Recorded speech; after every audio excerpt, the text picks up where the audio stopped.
So far, so good. So what?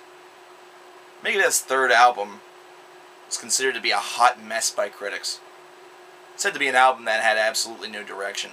One where the primary derivative of it was to try to sound as mean and as nasty as possible, but came off as childish and teenager-like. I have to say, I disagree. This is actually a subtle album. This is an album that I really love and enjoy, and it's one that I'll make a case for, regardless to what people say. This is an album actually that's full of, well, Megadeth classics, including the cover of Anarchy in the UK. Now, the funny part about that cover is that there are some wrong lyrics in there. It's not what one would call a genuine cover, but first off, two things. Dave Mustaine admittingly said that he heard the lyrics wrong, which, well, you can believe that as far as you want to throw that statement. And secondly, consider what they did with these boots on Killing Is My Business. Do you really care all that much? The man basically took these boots and transformed it into his own little brainchild, his own little mindfuck, Frankenstein creation, its own little monster. Do you really want to piss Dave off about something as trite as a couple lyrics? I'm not going to slice bread about it, that's for damn sure. Into the Lungs of Hell is a song that I've used in past reviews to really suggest and show what a mood creation can be done through an instrumental first track. And this is the album and the song where it is shown at its most exquisite and highest level. This song articulately is able to help you descend into hell. And I'm not saying that because it literally is called Into the Lungs of Hell. I'm just telling you that the music that is involved, the searing guitar riffs, the quick thrash atmosphere, just the very bombastic nature of this song just takes you on a ride. And you know that the remainder of this record is going to be one that's going to involve a lot of anger, a lot of just scalding commentary, and you're not really too sure who's safe. You don't even feel safe as a listener. You're thinking to yourself, is Dave going to say something about me? Well, strap in, kiddies, because this has a lot of different topics on it. Let's consider the very next track, Set the World Afire. If you thought you were safe, you're not, because you're in the world. This is a great song, and once again, it builds off of the mood of Into the Lungs of Hell in order to really just set, once again, the tone that this album is going to be something to be reckoned with.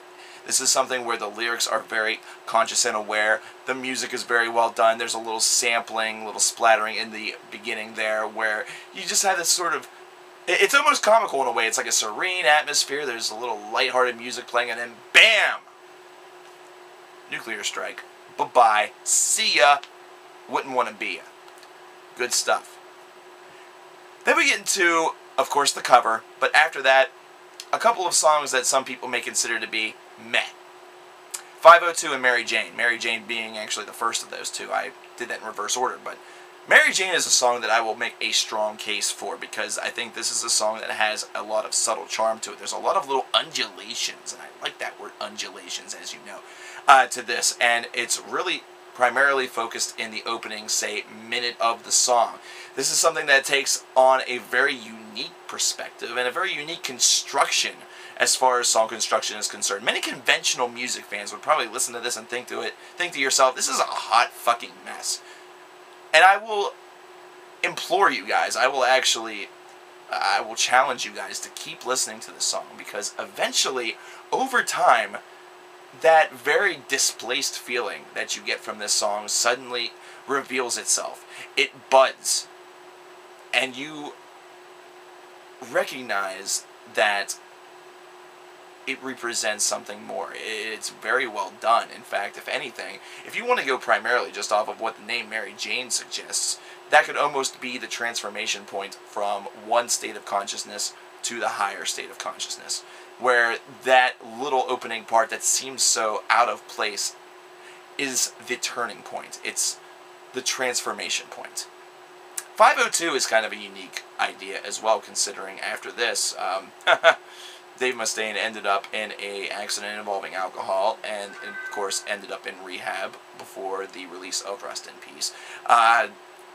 I would say this is probably one of the weaker songs on the album, however, not bad at all in its own regard, considering the guitar solo that is within it, not to mention the...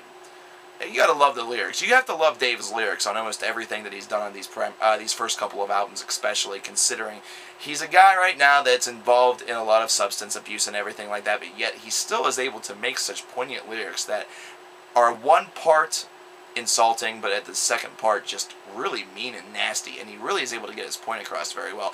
In My Darkest Hour, though, is the crowning achievement of this album because of its nature. It's a tribute to Cliff Burton. The music video was not allowed to be shown on television in some corners of the world due to its apparent... a lot of people thought that it was promoting suicide, when in reality it was meant to be a tribute. And this is a Megadeth classic to this day. This is a song I don't even need to speak about.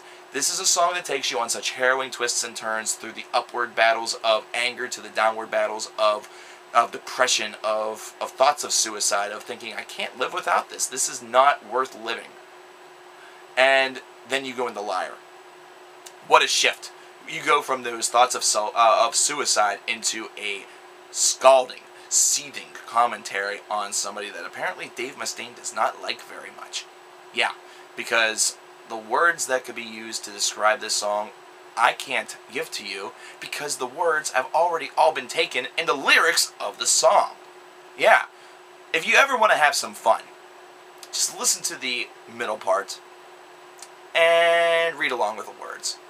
If you ever want to insult somebody and tell somebody off, the ultimate fuck you, there you go.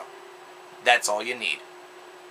We then get into the last track on the album, and, well, what can I say? It's been a whirlwind ride at this particular point. However, this is a song I never really got into all that much. It's one that I liked, but not enough. I've always found myself going back to Liar, In My Darkest Hour, Mary Jane, and the opening stanzas of this record.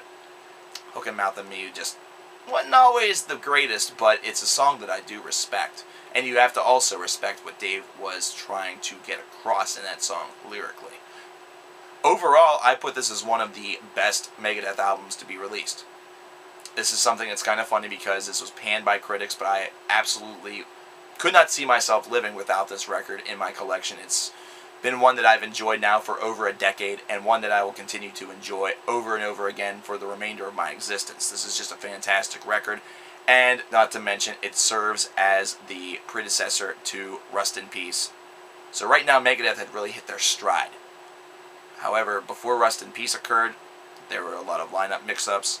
There was, of course, Dave's unfortunate accident, his coming to sobriety, and what would eventually come would be, quite potentially, but it is to me, the single greatest thrash metal album of all time, if not the #1 metal album of all time.